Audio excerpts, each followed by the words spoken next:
अमर इब्ने आस को अल्लाह के रसूल ने कमांडर बना के एक फौज का निगरान बना के मुल्क शाम की तरफ भेज दिया। वहां गया, वहां जब गए तो दुश्मनों की फौज उम्मीद से ज्यादा थी। यानी अगर मुसलमानों की फौज 1000-2000 है तो दुश्मनों की फौज 10,000 की तादाद में। अब 10,000 20,000 फौज से टकराना, चुनांचे अमर इब्ने आस ने वहां से खत लिखा आका अलैहिस्सलाम को, कहा सरकार यहां दुश्मन की तादाद बहुत ज्यादा है, इसलिए हुजूर हमारी कमक यानी मदद के लिए, फौजी हेल्प के लिए और वहां से लोगों को भेजा जाए। आका अलैहिस्सलाम ने हजरत अबू उबैदा रजी अल्लाह ताला अन्हु की निगरानी में उनको उस गिरोह का सरदार बनाकर यहां से 200 मुहाजिरीन का जबरदस्त दस्ता तैयार किया और हुजूर ने भेजा और अमर इब्ने आस के नाम खत लिख दिया कि मैं तुम्हारे कहने पर मैं तुम्हारी कमक मदद के लिए, फौजी मदद के लिए मैं यहां से भेज रहा हूं। तुम लोग आपस में झगड़ना मत, आपस में मिल करके फौज दुश्मन से मुकाबला करना, आपस में झगड़ना मत बल्कि मिल करके दुश्मन से मुकाबला करना। आका अलैहिस्सलाम ने हजरत अबू उबैदा की निगरानी में 200 फौजियों का एक दस्ता रवाना किया। जब यह लोग वहां पहुंचे, वहां पहुंचने के बाद फौजी मदद आ गई, खुश हो गए। अब वहां एक नया इख्तलाफ ये शुरू हो गया। हजरत अमर इब्ने आस के साथ जो लोग पहले गए थे लड़ने के लिए, उन लोगों ने कहा कि आप लोग मेरी मदद के लिए आए हैं, इसलिए हमारी फौज का जो कमांडर और निगरान है वो अमर इब्ने आस होंगे, हमारा सरदार, हमारा जनरल, हमारा रहनुमा अमर इब्ने आस होंगे, आप लोग मेरी मदद के लिए आए हैं। लेकिन हजरत अबू उबैदा रजी अल्लाह ताला अन्हु के साथ के जो लोग थे, उन लोगों ने कहा नहीं, हमारा सरदार तो अबू उबैदा है, हम तो इनकी निगरानी में जंग लड़ने आए हैं, हमारा सरदार तो यही रहेगा। अब वहां दुश्मन तो अपनी जगह रहता। जैसे हम लोग आजकल इतनी गंदी सोच के मालिक हो गए कि हम लोग मिल करके एक साहिब ईमान को इख्तदार दे दें, नहीं होता, बल्कि 10 लोग उड़ गए, वोट का बंटवारा हो गया और एक मुशरिक वहां से जीत गया और हम लोग सारे मिलकर डफली बजाते हैं, चलो हम नहीं जीते तो क्या हुआ, असलम भाई को तो हरा दिया, महमूद भाई को तो हरा दिया, जुनैद भाई को तो हरा दिया, रमेश भाई जीता, उसका कोई उसको सदमा नहीं है, खुशी है हमने महमूद भाई को हरा दिया, हमने जुनैद भाई को हरा दिया, हमने अजमल भाई को हरा दिया। दुश्मन कामयाब हो जाए, दुश्मन हमें टारगेट बनाए, वो हमें मारे पीटे काटे, वो हमारी माँ बहन बेटियों को जलील करे, सब चलेगा, आपस ही में गीदड़ की तरह लड़े पड़े हैं। इस खतरनाक वक्त में शेख पठान की जंग में पड़े हैं, इस खतरनाक वक्त में अंसारी जोलाहा की जंग में पड़े हैं, इस खतरनाक वक्त में बिहारी गुजराती की जंग में पड़े हैं, इस खतरनाक वक्त में गोरे और काले की जंग में पड़े हैं। साहब छोटी छोटी बातों में आपस में लड़ रहे हैं। दुश्मन तो पछाड़ेगा, दुश्मन तो टुकड़े टुकड़े करके मारेगा, दुश्मन तो आज इनको गले लगा के आपको सफाया करेगा, फिर उसके बाद उसको सफाया करेगा। इस तरीके से सारे अरब में सबको मालूम है कि सद्दाम को किसने मरवाया, कर्नल कज़्ज़ाफ़ी को किसने मरवाया, यासिर अरफ़ात को किसने मरवाया, हुस्नी मुबारक को मिस्र के सरबराह को किसने मरवाया। सबको मालूम है कि एक तरफ इनको फायदा पहुंचाया, इनकी आड़ में उस दुश्मन को मारा, फिर जब वो रास्ते से साफ हुआ और ये देख ये आंख दिखला रहा है, फिर तीसरे को साफ किया, इसको रास्ते से साफ किया,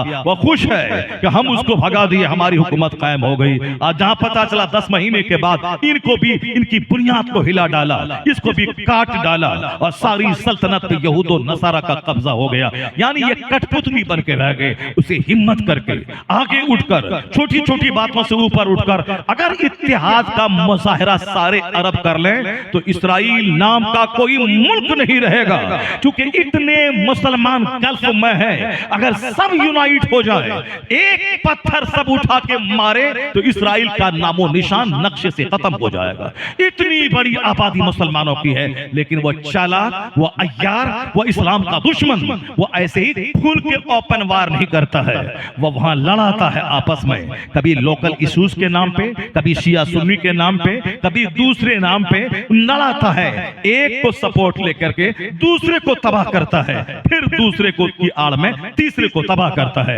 अभी ईरान तबाह हो, अभी ईरान को बहुत ज्यादा खल रहा, बहुत ज्यादा चल रहे हैं कि हमारा अगला टारगेट अमेरिका और इस्राइल का हम है, इसलिए रोजाना साहब परीक्षण कर रहे हैं, रोजाना साहब अपने हथियार बना रहे हैं। वही ईरान है जिसने अमेरिका से मिलकर सद्दाम जैसे बहादुर को मार डाला, सद्दाम की हुकूमत खत्म कर डाली। उसी ईरान का सहारा लेकर अमेरिका ने सद्दाम को मरवाया। अब ये डर रहे हैं कहीं के शाम के रास्ते इराक आकर हमको न खत्म कर दे। खत्म तो होना होगा। तुमने उसके आड़ में सद्दाम जैसे वीर को तुमने मरवा दिया, वो हीरो को तुमने मरवा दिया, तुमको तो जलील होने से कोई नहीं रोक पाएगा। इसलिए चुन चुन के ये सारे यहूदो नसारा एक एक आदमी को मार डालेंगे। उसका इलाज यही है, मुत्तहिद हो जाओ। वातसिमू बिहब्लिल्लाहि जमीअन वला तफर्रकू, यानी अल्लाह की रस्सी को मजबूती से पकड़ ले, आपस में टुकड़े टुकड़े मत हो जाओ। पीर के नाम पे टुकड़े हुआ सब कट हो गए, अगर रंग के नाम पे टुकड़े टुकड़े हुआ सब कट हो गए, मदरसा मस्जिद मोहल्ला खानदान के नाम पे टुकड़े टुकड़े हुआ तो तुझको फुटबॉल बनाने के लिए ये एक बड़ा दस्ता मौजूद है। जिस दिन वो हमला करेगा वो नहीं पूछेगा कि तुम किस पीर से मुरीद है, वो नहीं पूछेगा कि तुम किस पीर के शरण में है, वो नहीं पूछेगा कि तुम क्या कर रहे हो, वो सिर्फ मुसलमान देखेगा। उसके बाद काट पाट पाट उत्पात मचा के नस्लों को सबका सफाया कर देगा। वक्त रहते हुए मुत्तहिद होना पड़ेगा, जिसका पैगाम कुरान देता है, जिसका पैगाम हदीस देती है। जरा देखिए छोटी छोटी बातों से ऊपर उठकर कैसे एक अच्छा समाज बनता है, कैसे फतह हासिल होती है। अमर इब्ने आस ने कहा, मैं कमांडर तो मैं रहूंगा, सिपह सालार तो मैं रहूंगा, क्योंकि हुजूर ने मुझको बना के भेजा है और आपको मेरी मदद के लिए भेजा है, इसलिए आप मेरे मातहत रह करके जंग लड़ेंगे। जनाब अबू उबैदा के लोगों ने कहा कि नहीं, ये हमारे सरदार है, ये सरदार रहेंगे, हम इनके मातहती में जंग लड़ेंगे। इख्तलाफ दूसरा हो जाता कि दोनों अड़ गए होते, जैसे हम लोग अड़ जाते हैं, मस्जिद का दो आदमी दोनों अड़ गया और दोनों कट गया, दोनों अड़ गया, तो हम नहीं होने देंगे। अब कोई झुकने का नाम नहीं लेता है, चलो हम सरेंडर कर गए, तुम ही इमाम हाकिम बन जाओ। ये सरेंडर का नाम वो करेगा जिसका सीना चौड़ा होगा, और फिर जो तंग होगा, जो मोच की लड़ाई लड़ेगा, वो तो साहब पूरे समाज को लावा और कटवा के तबाह बर्बाद कर डालेगा। हजरत अमर इब्ने आस जब कहे कि सरदार मैं रहूंगा, आपको मेरी निगरानी में जंग करनी होगी, अबू उबैदा रज़ियल्लाहु अन्हु के साथी कहने लगे नहीं होगा, तो अब तो कोई रास्ता निकलना था। हुजूर ने कहा था कि आपस में मत लड़ना, मिल करके दुश्मन का मुकाबला करना। हजरत अबू उबैदा सामने आ गए, जबकि अबू उबैदा अमीनुल उम्मा है, जिनका मजार जॉर्डन में है। अल्हम्दुलिल्लाह ये फकीर उनके मजार पे हाजिरी दी है। वह पूरा इलाका, जिस इलाके में वो जंग लड़ी जा रही थी, हजरत अबू उबैदा अमीनुल उम्मा वो सामने आ गए। कहा, ए अमर इब्ने आस, चलो कमांडर तू ही रहेगा, सिपह सालार तू ही रहेगा, हम तेरी निगरानी में जंग लड़ेंगे, हम तेरी निगरानी में जंग लड़ेंगे, सिपह सालार तू ही रहेगा। दोनों जत्थों ने मुत्तहिद होकर वो जंग लड़ी कि उस इलाके के सारे दुश्मनान इस्लाम धाराशायी हो गए और पूरे शाम और मिस्र के उस इलाके पे इस्लाम की फतह का झंडा गाड़ दिया। पूरा इलाका अल्लाह ने अता फरमा दिया। मतलब क्या निकला? मतलब यह निकला कि सीना साफ करना होगा, यहां से जंग धोना होगा, यहां से जो गंदगी कीचड़ है, अदावत की जंग, दुश्मनी की जंग छोड़ना पड़ेगा। कुरान के नाम पे मुत्तहिद होना होगा, हुजूर की अजमत और तहफ्फुज़ नामूस से रिसालत के नाम पे मुत्तहिद होना होगा, गौसे आजम के नाम पर मुत्तहिद होना होगा, आला हजरत के नाम पर मुत्तहिद होना होगा। छोटी छोटी बातों की कुर्बानी देनी होगी, अपनी मोच को पान मिट्टी के नीचे दफन करना होगा। ये नहीं कहना होगा कि मेरा नाम पोस्टर में नहीं दिया तो हम जलसा को बिगाड़ देंगे। नहीं, इतना बड़ा जिगर रखे, मेरा नाम हो ना हो, मसलक का नाम होना चाहिए, मजहब का नाम होना चाहिए। मेरा नहीं मसलक का नाम होगा, मेरा नहीं मजहब का नाम होगा, मेरा नहीं दीन का नाम होगा। जहां इस तरह का सीना साफ रहता है वहां मिलजुल के जबरदस्त काम होता है। अब जरा गौर से सुनिए, लड़ाइयां तो होनी है, शौहर बीवी में मनमुटाव होना है, लेकिन उसका हल है। बाप और औलाद में मनमुटाव होना है, उसका भी हल है। पड़ोसी पड़ोसी में जंग होती है, उसका भी हल है। हल यही है, अपनी तरफ से पहल करना, अपनी तरफ से मुसीबतों को झेल खेलना, अपनी तरफ से पहल करना। हुजूर ने क्या कहा? सलाम करने का इंतजार मत करना, अपनी तरफ से सलाम में पहल क्या करो। अगर कोई शौहर बोले मैं मालिक हूं, मैं बीवी को सलाम क्यों करूं, तो बीवी बोलेगी हम अगर सलाम करें शौहर को तो शौहर समझेगा ये डर गई है हमसे, ना वो सलाम करेगी ना शौहर सलाम करेगा, सारा घर नफरतों की आग में झुलस जाएगा। अब उसका एक रास्ता है, नफ्स की मानोगे तो घर में तलखियां होंगी, घर में दुश्मनी होगी, लेकिन हुजूर को सामने ले आओगे तो सारी जंग का खात्मा हो जाएगा।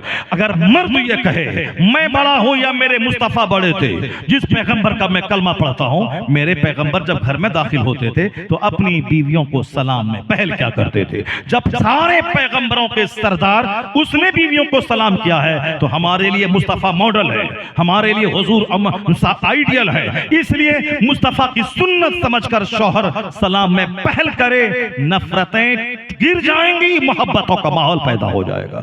अगर आप सोचते हैं कि मैं बहुत बड़ा हूं, छोटे को सलाम क्यों करूं, मैं मालदार हूं, मैं गरीब को सलाम क्यों करूं, बस वहां भी सरकार से हट के सोचेंगे तो अमीर गरीब में दीवार खड़ी हो जाएगी, और साहब बड़े और छोटे में नफरत की दीवार खड़ी होगी। लेकिन जहां हुजूर को सामने ले आए, मेरे सरकार रास्ते से गुजरते थे, बच्चों को सलाम क्या करते थे, सरकार सहाबा को मौका नहीं देते थे सलाम करने का, खुद से सलाम में पहल करते थे। ये कैरेक्टर मुस्तफा का जब सामने आ जाएगा, सारा घमंड मिटेगा, मोहब्बत का माहौल पैदा हो जाएगा, सलाम में पहल करने लगेंगे। चूंकि बंदा हुजूर को याद ही नहीं कर रहा, सरकार शादी ब्याह के मौके पर हुजूर की सुन्नत याद नहीं आ रही है, बच्चों के बर्थडे पार्टी पे हुजूर की सुन्नत याद नहीं आ रही है, अपने बच्चों की परवरिश के ताल्लुक से आका अलैहिस्सलाम ने जो गाइडलाइंस दिए हैं उस पर अमल नहीं हो रहा है। जब साहब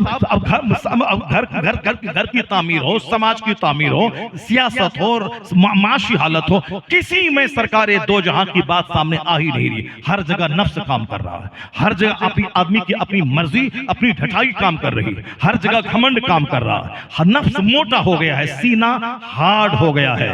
इसीलिए जलसे में जंग, मदरसे में जंग, खानकाह में जंग, एक पीर का दो बेटा, दोनों बेटे जंग में लड़े हुए हैं कि हमारी गद्दी, हमारी गद्दी, हमारा पीर हमारा, हम हैं, हमारे बाप के मुरीद हमारे हैं। छोटा बोलता मैं छोटा हूं, मैं इस गद्दी का मालिक। क्यों? वहां लालच है 2 टका कमाने की, क्योंकि गद्दी नशी बन गए तो फिर जितने पीर हमारे, जितने मुरीद हमारे बाप के हैं वो सब हमारी तरफ आ जाएंगे। 1 टका ही दिया तो 1 लाख मुरीद से कितने रुपए हो जाएंगे। आराम से खाएंगे पिएंगे, एयर कंडीशन महल में रहेंगे, मुरीदों के हाथ दौरा करेंगे, अब मुर्ग मुसल्लम खाएंगे और आराम से मजे से जिंदगी के दिन गुजरेंगे। उसके बाद जब बेटा जवान हो जाएगा, उन बेटों को मुरीदों के यहाँ दौरा करवाएंगे ताकि लोग पहचान ले कि उनका बेटा है। अब फिर उनका बेटा मर गया, बाप उनका 4 बेटा, चारों बेटा जंग कर रहा है, वो केस मुकदमा कर रहा है, हम बने तो हम बने, हम बने तो हम बने। इसका हल क्या है? 25-25 साल से दिल्ली में जंग होती रही, केस लड़ा जाता रहा कि हम गद्दी के हकदार हैं, हम गद्दी के हकदार हैं, दावेदार मर गए, केस कटकोट ही में रह गया, तो सारी जिंदगी में कुछ सुख नहीं मिल पाया। इसका हल क्या था? हल यही था कि खानकाह कहते किसको है, पीर कहते किसको है। खानकाह का मतलब जहां मखदूम अलाउल हक पंडवी की खानकाह में मखदूम अशरफ जहांगीर सिमनानी ईरान का तख्त छोड़ के यहां आ गए, यहां अपना सारा शहनशाही गुरूर को मिटा के मुर्शिद की खिदमत में आ गए। बादशाह बल्ख मखदूम बिहार के आस्थाने, मखदूम बिहार की सोहबत में आ गए। खानकाह का मतलब बादशाह वहां आते थे, जमींदार आते थे, उनको जौ की रोटी खिलाई जाती थी, उनको रोजाना 100 रकअत नमाज़े नफल पढ़वाया जाता था, उनको महीने में 25 दिन रोजा रखवाया जाता था, उनका सारा घमंड मिटाया जाता था, उनको मोटा ताजा आते थे, सूखे कांटा हो जाते थे, ताकि घमंड मिटे, नफ्स मिटे, गुरूर मिटे, अहंकार मिटे, बुराई की ख्वाहिश मिटे। इसी का नाम तो है खानकाह, जहां नफ्स को सुथरा किया जाए, जहां आदमी का जंग आलूद सीना पाक किया जाए। होना होता यह है खानकाहों में। धागा बांधने का रिवाज काफिर के यहां से आ गया, ताला बांधने का रिवाज काफिरों के यहां से आ गया, साहब मुर्गा ज़बह करके वहां पुलाव वो चढ़ाने का रिवाज काफिरों के यहां से आ गया। मज़ारात की हाजिरी के ताल्लुक से बुजुर्गों ने कहा था, मज़ार पे जाओ, 4 हाथ दूरी पे रहो, सलाम करो, फातिहा पढ़ो, उनकी रूह को सवाब पहुंचाओ, उनके वसीले से अपने लिए दुआ करो, फिर वहां से लौट जाओ। कब्र को ना हाथ लगाओ, कब्र को ना सजदा करो, सजदा करना हराम, तवाफ करना हराम। अदब के अदब यही है कि वहां जाके सलाम करके फातिहा पढ़ के वापस आ जाओ। आप लोगों ने क्या किया, अपने मकसद हासिल करने के लिए वहां ताला बांधना शुरू किया, धागा बांधना शुरू किया, कोई पांव में कड़ा बांध के तवाफ करना शुरू किया। मस्जिदें वीरान हैं, दरगाहों पे 1-1 करोड़ का झूमर लगाया जा रहा है, दरगाहों पे चादर चढ़ाने की एक रस्म है, चादर लाखों रुपए की बेची जा रही है, जबकि एक चादर पड़ी रहे। आला हजरत रज़ी अल्लाह तआला अन्हु ने लिखा है, अजमत की खातिर तक अल्लाह के वली की कब्र है, एक चादर पड़ी रहे, जब तक वह बोसीदा ना हो, फट न जाए, दूसरी चादर न चढ़ाई जाए। बुजुर्गों ने तो ये कहा, और हम लोगों ने मकसद हासिल करने के लिए चादर चढ़ाने की नियत मांगनी, मिन्नत मांगनी शुरू कर दी। ये मकसद पूरा हुआ, चादर चढ़ाएंगे, बेटा आ गया चादर चढ़ाएंगे, यानी सब नफ्स के गुलाम हो गए। नमाज नहीं है, मस्जिदें वीरान हो गई, घर में तिलावत नहीं है, अब सारा जोर ताला, धागा, चादर पोशी, संदर, गागर, सब पे झूमर, गुंबद को रोजाना पेंट करने पे सारा जोर सर्फ हो गया। उस कब्र में जो बुजुर्ग लेटे हैं, वह जी भर के जौ की रोटी भी जिंदगी में नहीं खाई, वह रात रात भर जाग के ईशा के वजू से फजर पढ़ा करते थे, वह एक दिन में पांव पे खड़े होकर पूरा कुरान खत्म कर लेते थे। उन्होंने दुनिया को तलाक दे दिया, लेकिन हमने उस बुजुर्ग, उस जाहिद की कब्र को हमने मेला लगा दिया। हमने औरतों का मेला, जिस औरतों पे जुमा की नमाज फर्ज नहीं है, ताकि उसका पर्दे में रहना जुमा पढ़ने से ज्यादा जरूरी है। औरतों पे जमात से नमाज पढ़ना जरूरी नहीं है, उसका घर में रहना जमात से नमाज पढ़ने से ज्यादा जरूरी है। जमात के पढ़ने के सवाब मर्दों को मिलेगा 27 गुना ज्यादा सवाब अगर ये मस्जिद में जाके पढ़े, औरतें नहीं, वह तनहा घर में पढ़े, उनको वही सवाब मिल जाएगा। जुमा की नमाज जो बड़ी नमाज है, औरतें नहीं पढ़े, वो घर में जोहर पढ़े, वही सवाब मिल जाएगा। ईद बकरीद की नमाज, बड़ी नमाज, इस्लामी शानो शौकत के मुजाहरे वाली नमाज, यूनिटी ऑर्गेनाइजेशन, इत्तेहाद के एग्जीबिशन वाली नमाज, ताकि मुसलमान खुद की शानो शौकत मुशरिकीन मुलाहजा करे कि सारे मुसलमान जमा हो जाए। ये शानो शौकत वाली नमाज औरतों पे फर्ज वाजिब नहीं है, वो घर में रहें, कोई नमाज ना पढ़े, मर्द ईदगाह जाएं, वहां से आए, जो सवाब उसको मिलेगा, आपको घर में रहने से वो सवाब मिल जाएगा। क्यों? आपका पर्दे में रहना ईद पढ़ने से ज्यादा जरूरी है, आपका पर्दे में रहना जुमा पढ़ने से ज्यादा जरूरी है। अगर ये जरूरी नहीं हो, अगर ये जरूरी होता तो मालूम है मस्जिदों में आज जो चौक चौराहे पे लोग मोबाइल लेके गेम खेल रहे हैं, और चौक चौराहे पे जिस तरह कुत्ता हड्डी को तलाश करता है, उसी तरह लड़कियों को सूंघने में जो बच्चे चौक पे रहते हैं, सज धज के आ गए, 2 घंटा तक खड़ा रहा और सूंघते रहे, कहां कोई लड़की मिली कि मैं सूंघूं, उसको देखूं और नजर की प्यास बुझाऊं, ये सारे होंडे मस्जिद में नजर आते। मस्जिद में वो तमाशा होता, लव लेटर वहां दिया जाता, मस्तियां वहां होती, क्योंकि औरतें मस्जिदों में आती जमात के नाम पे, फिर ये छोकरे भी वहां चले जाते, वो धमाल मचता कि जो हाल मंदिरों का है, जो हाल चर्च का है, जो हाल मेला ठेला का है, वो सारा हाल मस्जिदों और ईदगाहों का हो गया होता। वो तो कहिए खुदा का शुक्र है कि आलिमों की तकरीर की धमक, शरीयत के कानून की धमक है कि मस्जिद बुराई का अखाड़ा नहीं है, चूंकि वहां औरतें जा नहीं रही हैं, इसलिए मस्जिदें पाक साफ है। लेकिन इसी चोर दरवाजे से दरगाह पे आ गई, जबकि औरतों को यह सोचना चाहिए था, जब जुमा फर्ज नहीं है पर्दा के लिए, तो दरगाह पे जाना कैसे जरूरी हो गया? जब ईद बकरीद नमाज हम पर वाजिब नहीं है पर्दा की वजह से, फिर मेला में जाना कैसे जरूरी हो गया? इसका मतलब है कि वह साहब क्या है कि 2-4 लोगों के फतवे की आड़ में अब मज़ारात को मेला बना दिया, पिकनिक पॉइंट बना दिया, लड़का लड़की के मिलने का वो मीटिंग पॉइंट बना दिया,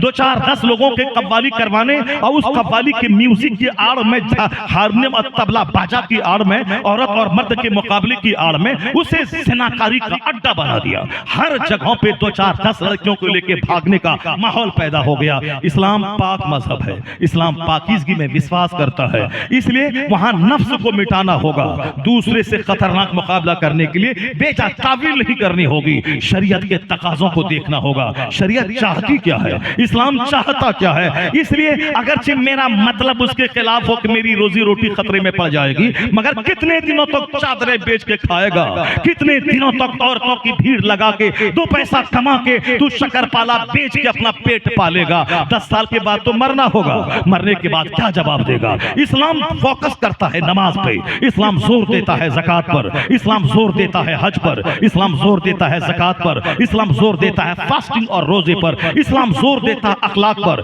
इस्लाम जोर देता है प्योरिटी पर, इस्लाम जोर देता है मॉरलिटी पर, इस्लाम जोर देता है ऑनेस्टी पर, इस्लाम जोर देता है चैस्टिटी पर, इस्लाम जोर देता है दयानतदारी पर। यह इस्लाम अखलाक का मजहब है। Islam is the religion of morality, Islam is the religion of nature, Islam is the religion of discipline. इस्लाम डिसिप्लिन का मजहब है, अखलाक का मजहब है, पाकीज़गी का मजहब है। हमने उसे ढोल का मजहब बना दिया, हमने उसे हारमोनियम का मजहब बना दिया, हमने उसे जहालत का मजहब बना दिया। इसलिए एक कौम मुस्लिम, तुम अपने पीर के बजाय सहाबा की जिंदगी को पेश करो, मुस्तफा की जिंदगी को पेश करो, सरकार गौसे आजम जो सारे पीरों के पीर हैं उनकी जिंदगी पेश करो। अगर सब अपने बाप दादा में लड़ते रहोगे तो बर्बाद हो जाओगे। बुजुर्गाने दीन को सामने लाओ, छोटे छोटे इख्तलाफ को मिटा दो, मुत्तहिद हो जाओ, जन्नत वहां मिलेगी, कामयाबी यहाँ मिलेगी।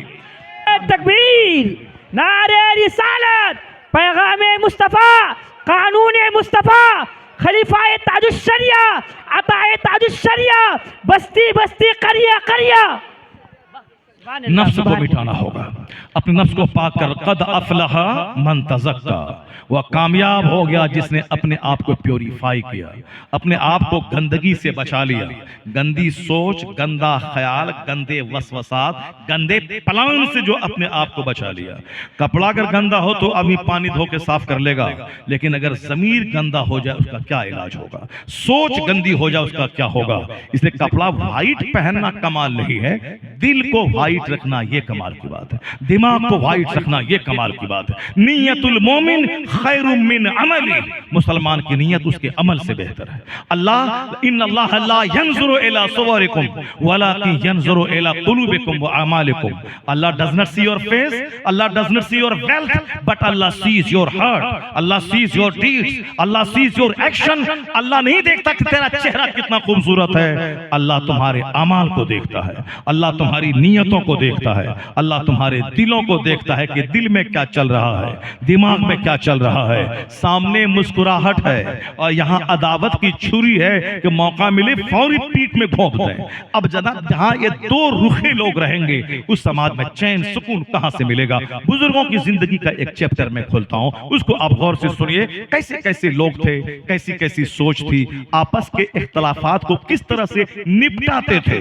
मुस्तफा को सामने रखकर, कुरान को सामने रखकर, अपने नफ्स को मिटा करके कैसे समाज खूबसूरत बनता था। एक किताब इस्लामिक हिस्ट्री में एक चैप्टर मिलता है।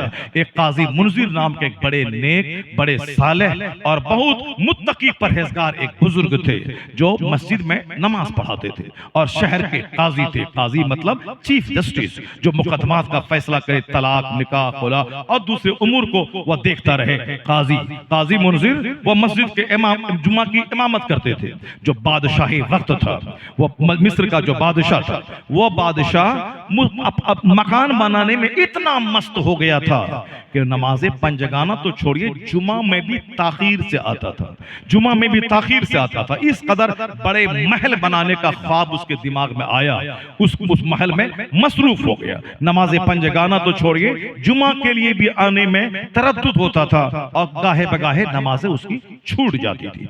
एक जुमा को बादशाह मिस्र आया जुमा में, और काजी मुनजिर जुमा के खिताब में उन्होंने दुनिया की जो मजम्मत की आयतें थी, जो मुस्तफा की हदीस में जो दुनिया की मजम्मत की गई है, यह दुनिया मुर्दार है, ये दुनिया मिस्र मुर्दार के है, ये दुनिया पर लानत की गई है। दुनिया मलऊनतुन व मलऊनतुम मा फीहा, ये दुनिया पे लानत की गई है और जो कुछ इसमें है उस पर भी लानत की गई है।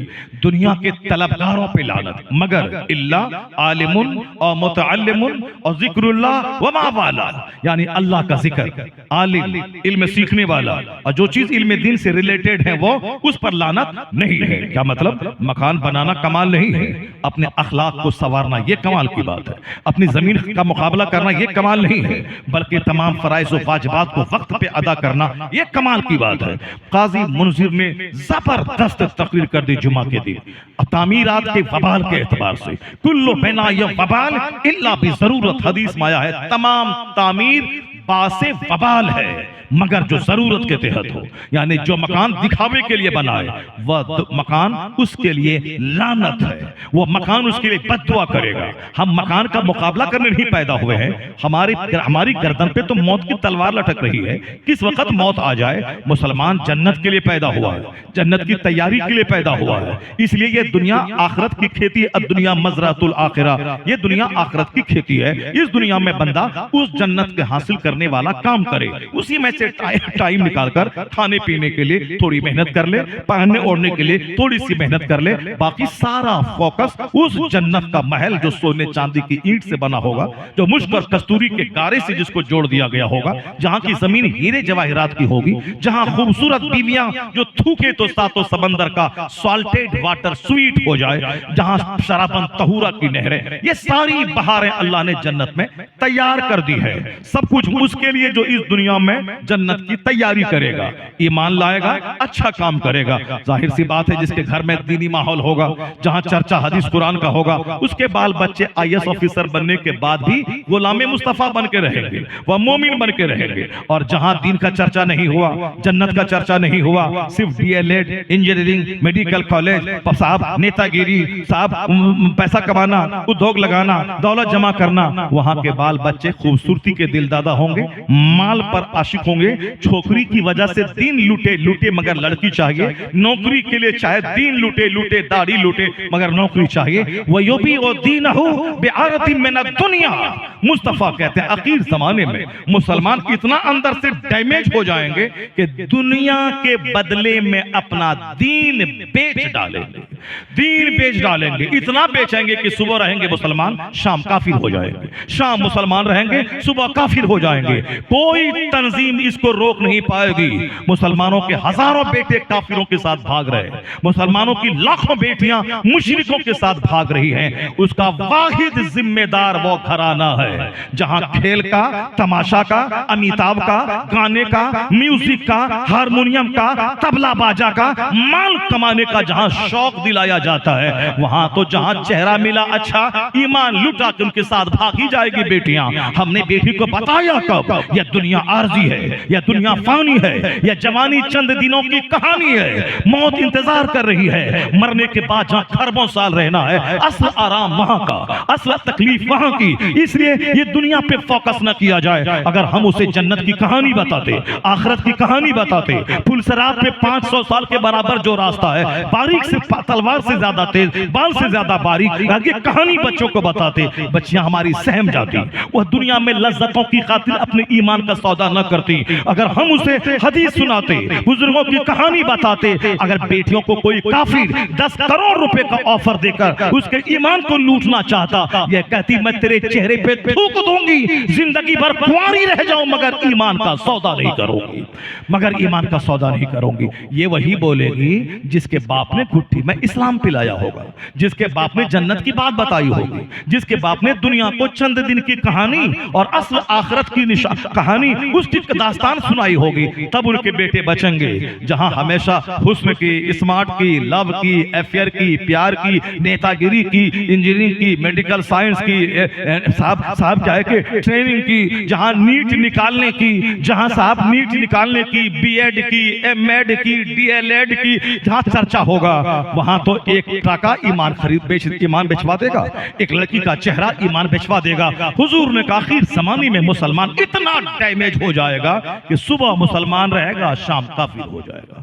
शाम मुसलमान रहेगा, सुबह काफिर हो जाएगा। इसी हालात को हुजूर ने 1400 साल पहले देख लिया था, इसलिए हुजूर ने बता दिया। ऐसा नहीं कि हुजूर ने बता दिया तो होगा, हुजूर ने बता दिया तो मुसलमान काफिर हो जाएगा, सुबह मुसलमान रहेगा, शाम काफिर हो जाएगा। हुजूर के बताने की वजह से ऐसा हो गया नहीं, हुजूर के बताने की वजह से ऐसा नहीं हो गया, बल्कि जो कुछ दुनिया में होने वाला था लोगों की वजह से उस बात को हुजूर ने 1400 साल पहले बता दिया।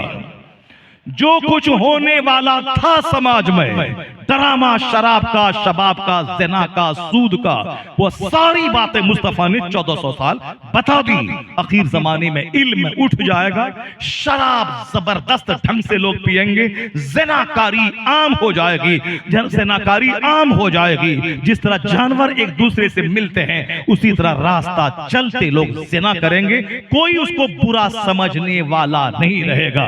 जैसे पहले जमाने में और 80 साल की बूढ़ी भी वह सर पे आंचल रख के रहती थी, कोई अजनबी पड़ोसी उसका बाल नहीं देख पाता था, चेहरा नहीं देख पाता था। लेकिन आज वह पर्दा खत्म हो गया। आज एक जवान लड़की दुपट्टा के बगैर जींस टी शर्ट पहनकर सड़कों पे आम टहल रही है, जबकि सारी निगाहें उसके ढांचे को देख रही होती हैं और मर्दों के दिल दिमाग में बहुत सारे हलचल मचती रहती है। लेकिन कौन कहे, ये तो एक फैशन हो गया। अब कोई बोलने वाला नहीं है कि ऐसा निर्वस्त्र होके क्यों चल रही है, और अगर कोई बोलेगा उसको जेल में डाल दिया जाएगा, क्योंकि उस निर्वस्त्र रहने वाली औरतों की तरफ से बोलने वाला जज है, बोलने वाला कोर्ट है, बोलने वाली कचहरी है, बोलने वाले स्कूल के जिम्मेदार हैं। समाज के लुच्चे लफंगे गोंडे चाहते हैं कि औरतें नंगी सड़कों पे रहें, ताकि मेरी आंखें मजा लेती रहें, ताकि हम उसको देख देख कर अपना दिल बहलाते रहें। वरना एक औरत सर से लेके पांव तक निकाब पहन के स्कूल पढ़ने आई है, उसको तो खुश होना चाहिए कि इससे हमारे समाज के नौजवानों में गलत असर नहीं जाएगा। वह उसका चेहरा को देखते हैं, खूबसूरत है, तब ना उसकी तरफ माइल होते हैं। वह तो निकाब की वजह से चेहरा छुपा हुआ है, तो फिर अब उसकी इज्जत बची रहती है, तो खुश होना चाहिए। मगर ये खबीस मरदूद स्कूल और कॉलेज के जिम्मेदार तो कहते हैं कि नहीं नहीं, आप यहाँ आती है इस हालत में, उससे हमारे स्कूल का माहौल खराब होता है। वह कोई चड्डी पहन के आए, ज़िनाकारी क्लास में हो, वहाँ कोई माहौल खराब नहीं होता है। और ये सर से लेके पांव तक वेल्ड होके हिजाब पहन के आए तो माहौल खराब होता है। जब सेना को अच्छा समझने वाले पदाधिकारी पद पे मनोनीत हो जाएं, तब कौन होगा जो बुराइयों को रोक पाएगा। इस जमाने में ईमान बचाना इतना मुश्किल होगा जितना हथेली पर आग रखना मुश्किल होगा। हदीस में आया है, लोग शहर बे शहर घूमेंगे, यहाँ तक कि जंगल बकरी को लेके जाएंगे, जो जंगल में बकरियां चराएगा उसी का ईमान महफूज रहेगा। जो जहां भीड़ भाड़ में ज्यादा रहा उसका ईमान तो ऐसे ही तबाह बर्बाद हो जाएगा। जैसे हथेली पर आग रखना मुश्किल होगा, उसी तरीके से ईमान बचाना मुश्किल हो जाएगा। ये शहादत गए उल्फत में कदम रखना है। लोग आसान समझते हैं मुसलमान होना, सर से लेके पांव तक गुनाहों में डूबे हैं और उसके बाद सजा मिले तो अल्लाह कहां है, रसूलुल्लाह कहां है, रसूल हमें क्यों नहीं बचा रहे हैं। ये नहीं बोलता कि इस दिन के जिम्मेदार हम खुद हैं, मेरी बदअमली ने इस दिन को दिखाया है, मेरी बदअमली ने ये अजाब हमारे ऊपर मुसल्लत किया है। नहीं, उल्टे वो बोलता है कि अल्लाह कहां है, रसूलुल्लाह कहां है, उनकी मदद कहां है। ये मत बोल अल्लाह कहां है, गरीबान में झांक के देख के तू कहां है, तेरा अमल कहां है, तेरा कैरेक्टर कहां है, तेरे घर की औरतें कहां हैं, तेरे बच्चे कहां हैं, तेरा समाज कहां है। काजी मुंजिर ने जबरदस्त दुनिया की मुसम्मत पे तकरीर की, सारी तकरीर बादशाह पे फिट हो रही थी। बादशाह को अंदर से बड़ा गुस्सा आया, वो नमाज खत्म होने के बाद सीधे घर गया, तिल मिलाया हुआ था। चूंकि मस्जिद के सारे लोग समझ गए कि काजी साहब ने सारी तकरीर बादशाह पे फिट कर दी। मकान बनाने का जुनून ऐसा इसको चढ़ा है कि मस्जिद की हाजिरी इनकी कम हो गई है। दुनिया की मजम्मत जो कुरान हदीस में थी बयान की बात तिल मिला गया, तिलमिला के घर चला गया। उन्होंने इनके पीछे नमाज पढ़ना छोड़ दिया, मस्जिद जुमा के दिन आना छोड़ दिया। बेटा ने कहा कि अब्बू आप इतने परेशान हैं, उनके पीछे नमाज जुमा आपने छोड़ दी, ये उसको निकाल क्यों नहीं देते हैं? आप तनख्वाह उनको देते हैं, आपकी निगरानी में हुकूमत चल रही है, आप इमाम को मनोनीत करते हैं, आप तनख्वाह देते हैं, आप इनको निकाल क्यों नहीं देते? आप इस कदर अंदर से बेचैन हैं, आप गुस्से में हैं, आपका चेहरा तमतमाया हुआ है, आप उनके पीछे नमाज पढ़ना छोड़ दिए, आप जुमा दूसरी जगह पढ़ रहे हैं, आप उसको निकाल क्यों नहीं देते? इतने परेशान अंदर से क्यों है? बादशाह वक्त, बादशाह भी अपने आप में एक परफेक्ट मोमिन था। उसने कहा खबरदार, खामोश। अपने बेटे से कहा खामोश, दोबारा इस तरह के जुमले नहीं बोलेगा, दोबारा इस तरह के जुमले नहीं बोलेगा। क्यों? अगरचे हमारी मजम्मत उसने की है, अगरचे हमको बुरा लगा है, मगर ऐसा हक बोलने वाला अगर मुसल्ले पे नहीं रहे तो तबाही मच जाएगी। वो हक बोला है, वह सच बोला है। खबरदार तुम दोबारा ऐसे जुमले जबान से मत निकालना। मुझको तकलीफ हुई है, मैंने नमाज पढ़ना छोड़ दिया है, मैं दूसरी मस्जिद में जा रहा हूं, लेकिन ऐसा हक बोलने वाला आलिम कभी भी माजूल नहीं किया जाएगा, सस्पेंड नहीं किया जाएगा। यह है ऊंचे उठ के सोचने की बात। यह है छोटी छोटी बातों को नजरअंदाज करके अपनी जिल्लत रुसवाई झेल ले, इस्लाम की रुसवाई बर्दाश्त ना करे, मसलक की रुसवाई बर्दाश्त ना करे। हम नंगे हो गए, गंदे हो गए, चौपट हो गए, गलीज हो गए, मदरसा को मिटाने की कसम खा लिया, जलसा को रुकवाने की कसम खा लिया, और साहब कंपटीशन कर दिया। वो साहब मदरसा खोला है, हम खोलेंगे, वो मस्जिद बनाया है, नमाज तो नहीं पढ़ेंगे, अलबत्ता दिखाने के लिए मस्जिद खोलेंगे। मस्जिद में एसी लगाना कमाल नहीं है, मस्जिद में जितनी ज्यादा नमाजियों की तादाद हो वही मस्जिद दुआ करती है, बाकमाल मस्जिद है। रहे मस्जिद मिट्टी की, नमाजी मार्बल होना चाहिए। यहाँ से मौज की खातिर मस्जिद, मदरसा, दीवार, मार्बल, ग्रेनाइट सब शान शौकत दिखलाने के लिए है। अल्लाह के लिए कौन नमाज पढ़ेगा? अल्लाह के लिए कौन मस्जिद तामीर करेगा? अल्लाह के लिए कौन अपने सारे दिलों के गंदे ख्यालात को मिटाकर अच्छे लोगों को सराहेगा? कौन होगा ऐसा? एक बार मिस्र में कहत छाया, बारिश रुक गई, सारे लोग परेशान हो गए। बादशाह मिस्र ने क्या कहा? काजी मुनजिर से जाके कहो वह दुआ करें कि अल्लाह बारिश रहमत का नज़ूल फरमा दे।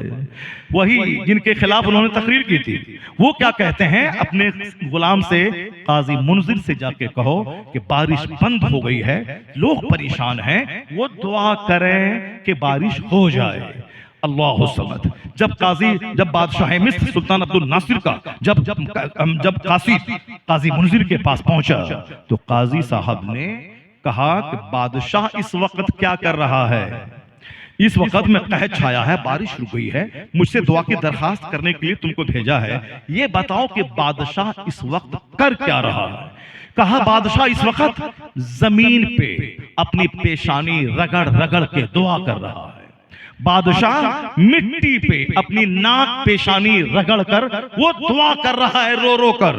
कहा जाओ खुशखबरी सुना दो, जब मुल्क का बादशाह वह मिट्टी पे नाक रगड़ के दुआ करे, खुशखबरी सुना दो कि अब बारिश होने ही वाली है, बारिश आने वाली है। इधर कासिद खबर लेके गया, उधर वो झमाझम बारिश हुई कि सारा मिस्र सरसब्ज़ो-शादाब हो गया।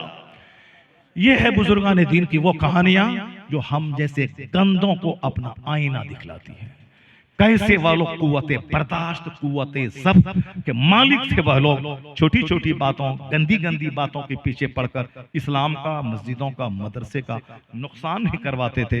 इस्लाम का मफाद जिसमें हो, सुन्नियत का मफाद जिसमें हो, मसलक का मफाद जिसमें हो, मशरब का मफाद जिसमें हो, उस मफाद की खातिर अपने जिल्लत को बर्दाश्त कर लेते थे, मगर इस्लाम को नुकसान नहीं पहुंचने देते थे। यही कहानी बुजुर्गान दीन से हमारी जिंदगी में रोशनी के लिए काफी है।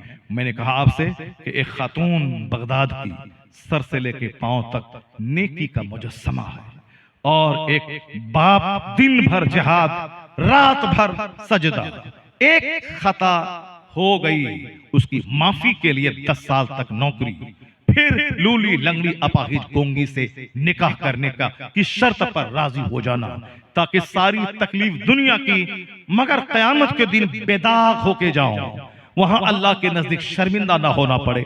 लूली लंगड़ी अपाहिज बीवी दुनिया की मुसीबत है, चंद दिनों की, ये झेल लूंगा, मगर अगर माफी इसी शर्त पे ठहरी है तो बस मैं उस लूली लंगड़ी से निकाह करने को तैयार हूं। तैयार हो गए, क्यों? एक मुसीबत को उठाने के लिए। लेकिन जो अल्लाह से सौदा करता है, अल्लाह ताला ज्यादा दिन तक उसको नुकसान में नहीं रखता, अल्लाह ताला बेहतरीन बदल अता फरमाता है। उस नौजवान ने अल्लाह की मोहब्बत में आखिरत के अजाब से बचने के लिए एक लूली लंगड़ी से शादी कर ली, ताकि हमारा ये जुर्म माफ कर दे। ना सोचा था कि खूबसूरत होगी, नहीं, बल्कि लूली लंगड़ी समझ के निकाह कर लिया। अल्लाह की मोहब्बत में, अल्लाह से डरते हुए, कयामत के दिन हिसाब किताब से की गिरफ्त से बचते हुए इस गुनाह के दाग को यही धोना चाहा। मालूम है जब हुजरे उरूसी में दाखिल हुआ, हुस्नो जमाल की देवी बैठी है, बाहर निकला, महसूस हुआ कि मेरी बीवी नहीं, मैं गलत कमरे में दाखिल हो गया हूँ। लेकिन लड़की के वालिद ने कहा, बेटा ये तुम्हारी बीवी है, मैंने जो कहा था लूली लंगड़ी गोंगी, इस माना कर कहा था कि मेरी बिटिया इतनी परहेजगार है कि जबान ने आज तक गुनाह नहीं किया है, कान ने आज तक खता नहीं किया है, हाथ पांव से गुनाह का सुदूर नहीं हुआ है। वो लड़का सजदे में सर रख के अल्लाह की इस नेमत का शुक्र अदा किया होगा, मालिक मैं आखिरत के अजाब से बचने के लिए, मैंने इस गुनाह की माफी के लिए इस लड़की को मैंने कबूल किया था, तूने इस सौदे को नफा बख्श बनाया कि जन्नत तो दूर है, इसी दुनिया में उस सब्र का जबरदस्त इनाम तूने अता फरमा दिया। जब बाप अल्लाह से डरने वाला, मास्टर से लेके पांव तक नेकी का पुतला, तब अल्लाह ने दोनों के मिलने के बाद जो औलाद दिया है वह करोड़ों कादरियों का इमाम और मुर्शिद, वलियों का सरदार अब्दुल कादिर जिलानी की सूरत में अता फरमा दिया है। एक गौसे आजम का लंगर खाने वाले, एक तोशा और मालिदा खाने वाले, एक साहब गौसे आजम के नाम पे लंगर लुटाने वाले। गौसे आजम लंगर से उतना खुश नहीं होंगे जितना आपके झूठ छोड़ने से खुश होंगे, आपकी नमाजों की पाबंदी से खुश होंगे, जितना आपके तकवा परहेजगारी से खुश होंगे। लंगर तो खिलाया, जो डेली खाते हैं वो खिला दिया, लेकिन गौसे आजम का जो मिशन था, बुराइयां मिटाना, नेकियां फैलाना, मुस्तफ़ा के दीन को कायम करना, अमीर से लेके गरीब सारे घरों में पाकीज़गी का माहौल पैदा करना, शराब निकालकर वहां तिलावत कुरान को दाखिल करना, गौसे आजम का मिशन यही था। और वह मिस्र पूरे बगदाद को बुराइयों से पाक कर गए, दीन को जिंदा कर दिया। मुहिउद्दीन का टाइटल अल्लाह की तरफ से आपको मिला, दीन को जिंदा करने वाले हैं। तो गौसे आजम जो दीन को जिंदा करने आए थे, जो 25 साल तक जंगलों के पत्तों को खा करके उन्होंने विलायत हासिल की थी, मार्फत का नूर हासिल किया था, उसने बगदाद के मरे हुए इस माहौल को इतना जिंदा किया।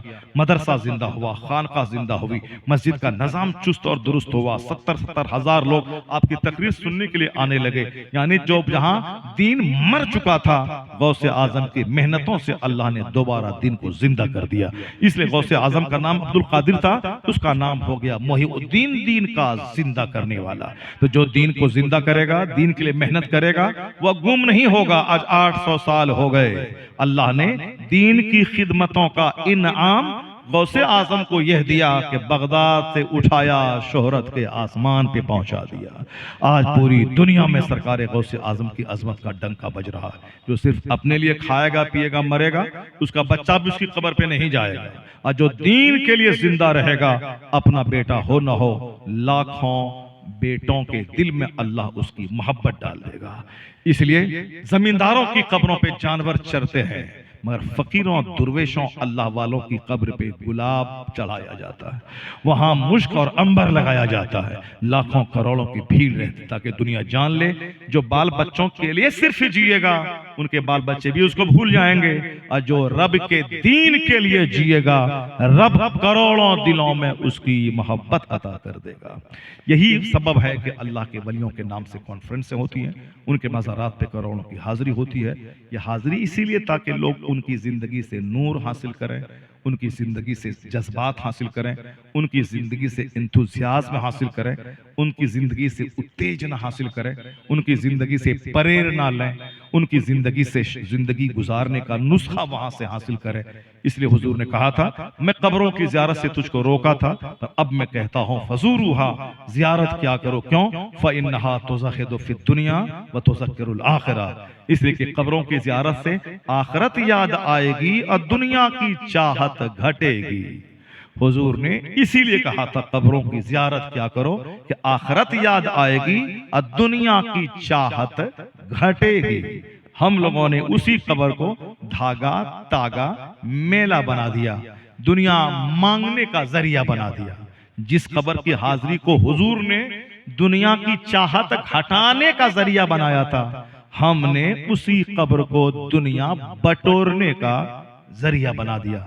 इसीलिए बरकतें खत्म हो गई, रूहानियत खत्म हो गई। अल्लाह तबारक व तआला हमको, आपको, सबों को नेक लोगों का चर्चा करने, उनकी जिंदगी से नूर हासिल करने की तौफीक अता फरमाए। आमीन व आखिर।